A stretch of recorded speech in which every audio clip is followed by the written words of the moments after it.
Okay, so first of all, I'd just like to talk about some sort of common myths or some commonalities between waterfall and agile.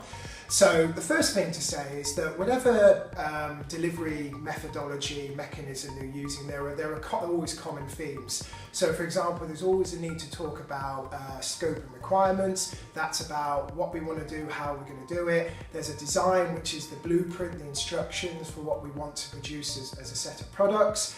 You then get into the build stage where you talk about building those viable products. Obviously you need to test them, you test they work independently, they work together, and then you get into the handover stage. So you talk about how you're going to deliver those products post-test into an environment or state where the end users can then consume them. The other common thing is that no matter how you're delivering or what you're doing, you always have people involved. And people in various guises, senior stakeholders, designers, builders, but some people there to help, some people there to not be so helpful, some are interested, some aren't interested, and it's all about how you interact with those people.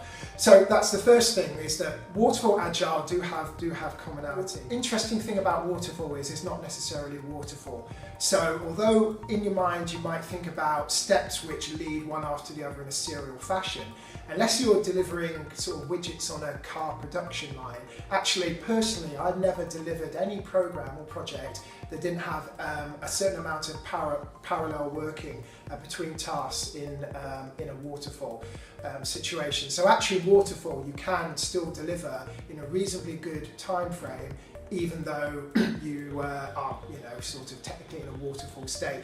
On the other hand, with agile doesn't necessarily mean quick.